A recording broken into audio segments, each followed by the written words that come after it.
We're back again for another bite-sized chunk of behind the scenes about the film production and kind of where we're at the moment. Not a huge amount to update for this episode in terms of the production. We'll probably do more about that on episode 7, but needless to say, we are motoring forward to our production day of 7th of September and looking forward to it. So in this episode, we wanted to just talk about the people behind the camera. We talked about crew, or rather we talked about our cast and sort of our process for working with cast and working with agents and getting people's signature and getting them onto the project. So this one is about going behind the camera and looking at who is there. And I don't just mean camera and lighting, I mean everyone who, makes this production happen that doesn't get seen in front of the camera. So that's really the focus of this episode.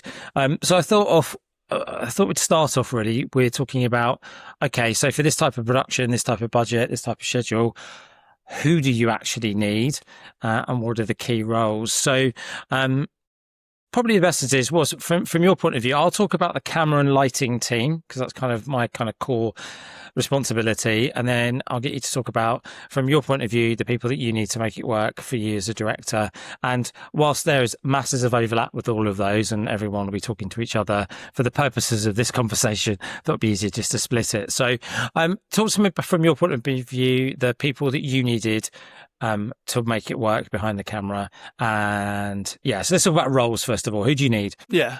Well, the first off, I think, with the previous things I've done with a smaller budget than this, I've always, and I will do this as well, always made an effort to keep the crew as tight as possible, which, given the tiny, tiny budgets that I've worked with in the past, has become problematic at times because it's just, you end up just spreading yourself so thinly sometimes, some days when you've got a crew of like 5 or 6, which we've done before, haven't we, with Fright, maybe 6 or 7, but it was very, very, very tiny.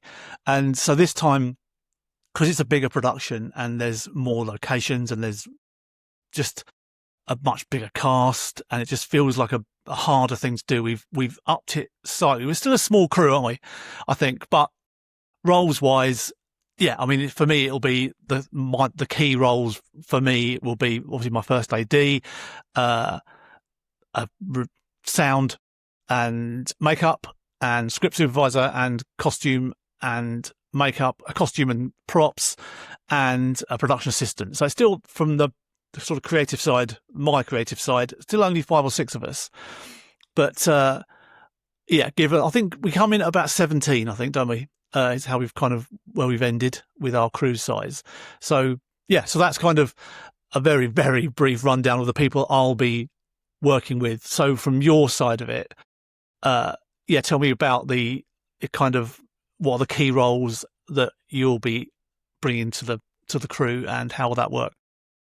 Yes, so it's very similar in terms of the principles, obviously, with the production, that we're looking to have an agile, lean crew where we are, everyone has a kind of primary role, but also everyone has the responsibility to make the production work, essentially. So when I've been looking at the roles I need, essentially, so DOP, me, a first AC, a second AC, a gaffer, and then a grip assistant as well.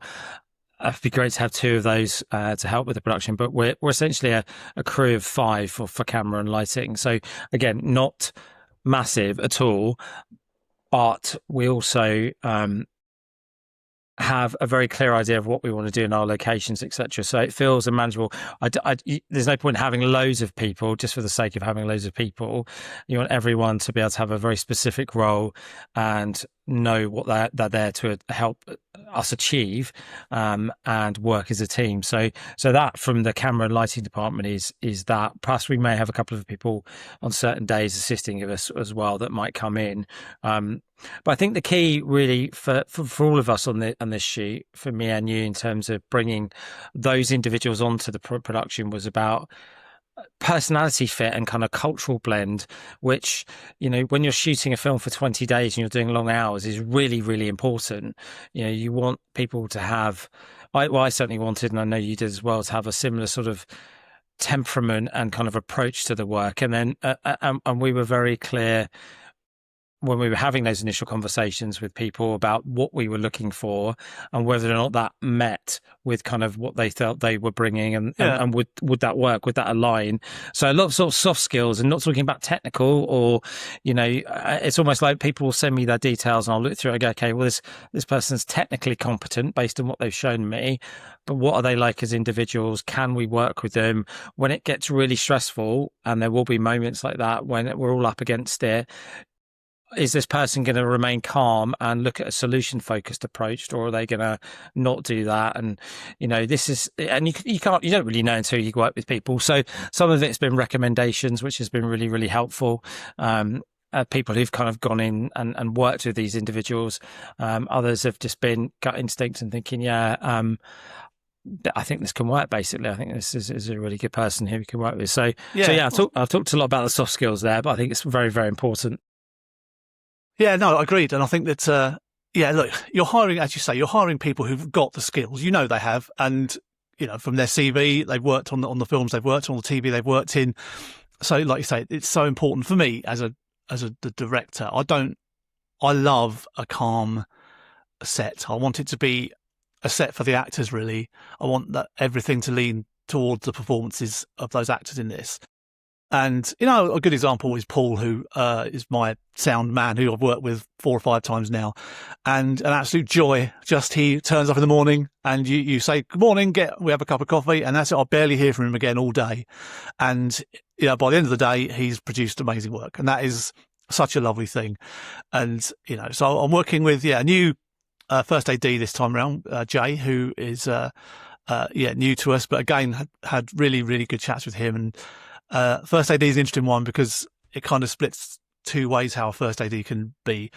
I've worked on sets where the first AD has been just so unpopular on set, and that's they've reveled in that a bit, and that has been their role. And I don't like that necessarily. I think that, I don't know, I just feel that for me, I want to be as relaxed as I can be in order to get the best out of me. And if I'm getting stressed from various places, then, I'm not going to be at my best. So I think, my main thing with Jay was I just want it calm. Let's get the pages shot throughout the day, which is his job, to help keep us motivated and moving along, but always with a sense of humour and with calmness at its sort of centre. And that all my picks have been on the basis of that, really, that we can calmly get this stuff shot, and we're super prepared. We are really preparing heavily on this shoot because we haven't got long to do quite a lot. And so, I think, I'm confident, but as you say, Matt, you never know until you get on set how it's going to work out. And I think filmmakers listening, or people who've worked on film sets, you only need 1 or 2 that it's not working out, and it can, kind of an adverse effect on a film set. So we've done our best to avoid that, but fingers crossed. Yeah, I mean, I think that's the thing, isn't it? Is, we talked about kind of learning from previous productions, and not just for me personally, not just from film sets, just, you just learn about kind of what you need and what you want for a particular production, and, you hope to recruit and hire people that are aligned to that. And if they, and I mean, literally to the point where you're literally spelling out, and this is what I've done in my process, this is explicitly what we're looking for. How does that sit with you? Does that work for you? Is that kind of, being very, very clear. And as you said, being very prepared as well to kind of make that a smooth process. But it's taking those lessons from previous productions, good, bad, or indifferent. And, it's not about, that person wasn't this, that, or the other. It's just, okay, that didn't work. Why didn't it work? And then going forward to say, okay, well, this is what we want going forward, and finding those people that fit. And I think it's borne out, isn't it, of a lot of bigger productions, as we've talked about, directors and crews. Often they're the same people that work again and again and again, because it can feel like quite a closed shop. Because once you build those relationships and you essentially trust those individuals to work with you on all sorts of different levels, then it's much easier to go, okay, well, I know I can go into these environments, have these high stress levels and a lot to accomplish, and I know the person next to me is going to be able to meet that. And I think one of the things that is really, really important to me, and I worked in the corporate world in sales and marketing for many, many years, and And there's so much about, coming with solutions, there's always going to be problems, and it's not, I don't want people who are just going to be going, that's a problem, that's a problem, that's a problem, that's a problem, that's a problem, and then step back. I want people to be on the front foot and say, okay, this is the problem we've got, but I've got this idea to solve this problem. And that is what we come with. And whoever's got the best solution wins. It's that kind of mindset of being proactive. No, definitely. And as with the director directing these things, it's like the sort of my job on set and of a director. I was just see you just answering 1,000 questions in your head and being asked of you. And when you've got a tiny crew like we had on Fright, I joke about this, but a question to me can be, Warren, have we got any more hobnobs for lunch? And when you're working with a tiny crew, and that's all part of it, and part of the fun of it, and part of I love that stuff of being in charge of all that stuff. And whereas this one, just a bit, it feels like a bigger project, and it's nice to have Jay on my side. It's nice to have. I've been working with Alouette Hill, who is our costume and props person. She's great, and it's lovely to have that. That's something I'll often take on myself because I come from a sort of design and creative background, and I love that stuff. I'm still done a bit of it on this, and but Alouette's just kind of taken that away from me, and that's been a huge relief because that and having those people, those skilled people around you, just to take stuff away, is really nice, and I hope will benefit us on set when we come to the 7th. Absolutely. Well, one of the things I was going to talk about as well was the actual sourcing the people that we've got coming onto the production and recruiting them and where we advertise. I know some of the people would have been recommendations or people we've worked with previously, but those we hadn't. From my side, just to talk about kind of what we used or I used was very much, I'm based in Hove, so I used a couple of the Brighton and Hove filmmaking network groups kind of to get a message out. There was one in Chichester as well, and there was a couple of others that went more broader and more nationwide sort of advertising. So that yielded a lot of different responses, and I want to apologise to anyone who has replied for any of the roles, and if I haven't responded to you, I'm sorry. It's not intentional. I have tried to get back to pretty much everyone that's responded. But unacceptable behaviour. I know it's not. I need to put a caveat in the next one that if I don't do it, you need to advertise for an assistant. That's what you need to do. Yeah, exactly. Yeah, I need someone to help me to help get back to them. Yeah, and that was really fruitful because there's a lot of this sort of brilliant, talented people in Brighton, Hove, and the surrounding area. So we wanted certainly local people to help with the crewing rather than going sort of. I spoke to people outside of Brighton, Hove, a lot of people in London, obviously. But we all felt that it'd be great if we can kind of keep the money of the production locally, and that's from kit hire, lighting hire, crew, cast a bit different because we've got a lot of people who are living in London, etc. But we wanted to kind of put that money back into Brighton and Hove rather than for example, I'm talking to a kit house based in Brighton for the kit, rather than going to a London house and putting the money there, so there's that as well. But from your side, I think a lot of it was word of mouth, wasn't it, and referrals. But is there anywhere else? It's people I've worked with before and word of mouth. Well, just recommendations really, because I know obviously quite a few filmmakers around Brighton, and that's if you sort of trust someone who's doing what we do, and you sort of say Alouette came from Jamie Patterson, who's a Brighton-based filmmaker, very, very talented, and she's worked with him. And so he said, absolutely, go for it. She's great. And so that came from there. Kate Griffiths, who's our head of makeup, she has worked with most of the filmmakers around Brighton, but not me yet. So that's an interesting one that we've kind of kept missing each other. We've chatted on several occasions, but never managed to sort of work together. So she's coming on board for this one. That'll be great.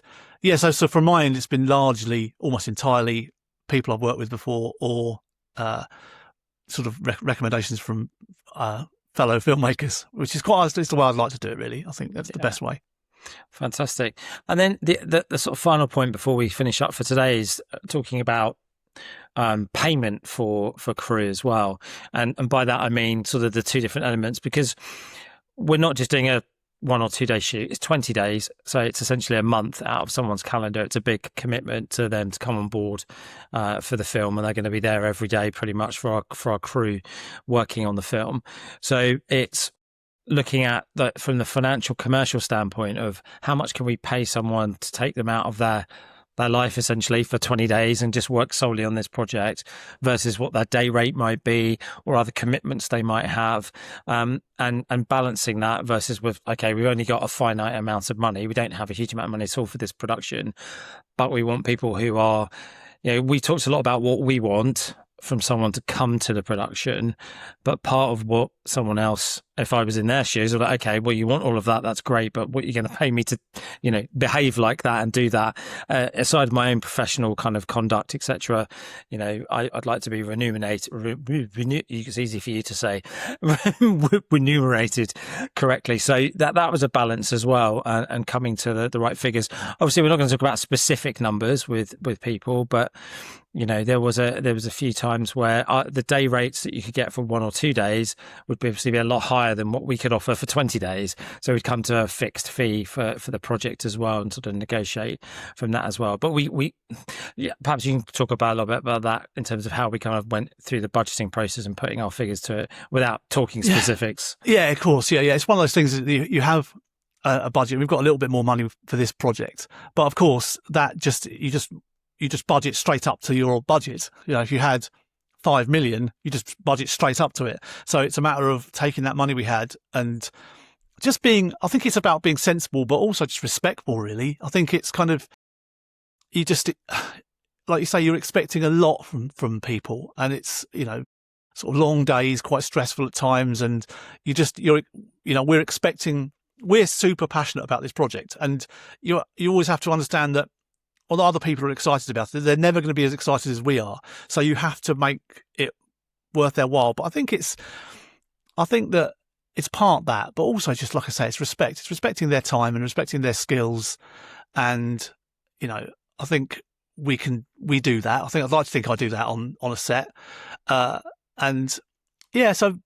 budget wise, it's just about being sensible because, we had a certain amount of crew and cast we needed, and so those monthly figures were sort of what they had to be, weren't they, really? Because we couldn't go, if someone came in and wanted 3 times what someone else, we just couldn't do it.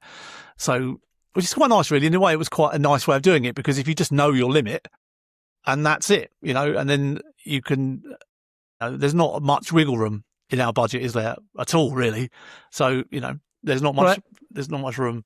I think also looking at it sort of 360 as an opportunity, you've got obviously how much you're able to pay someone, you've got the kind of working environment and how we're going to go about making this film, and then you've got the actual kind of product, the film itself, and what that is. And I think it's a really good opportunity for people to work on a really, really, really cool comedy with a great cast locally for 20 days.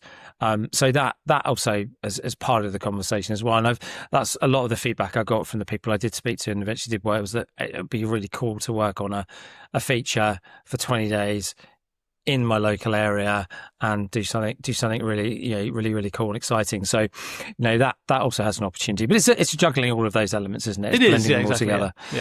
So it's interesting. Okay, cool. Anything else just to finish off? Any final thoughts on? Well, let's hold fire on what people think of the project, our crew, until they've spent 20 days with us. Perhaps we'll do some. They can very much be the judge of how it's gone.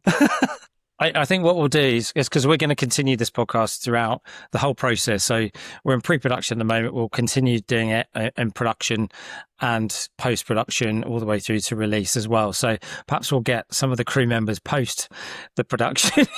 So if they're still talking to us, saying, that's exactly right, yeah. Would you mind answering a few questions and just talking about your experience on the set? But all right, fantastic. Well, that's our episode 6 for this week. We'll be back, of course, next week for episode 7. But in the meantime, don't forget to like and subscribe, share this post. And if you want some more information, our next newsletter is coming out on the 1st of August, which is only a few days away now. Which will better start writing it. Yeah, which will have some exclusive insights and takes on the production. So go to zacktherippermovie.com to subscribe, and we look forward to seeing you for episode 7. Thanks, Woz. Brilliant. See you later, everybody. Thank you.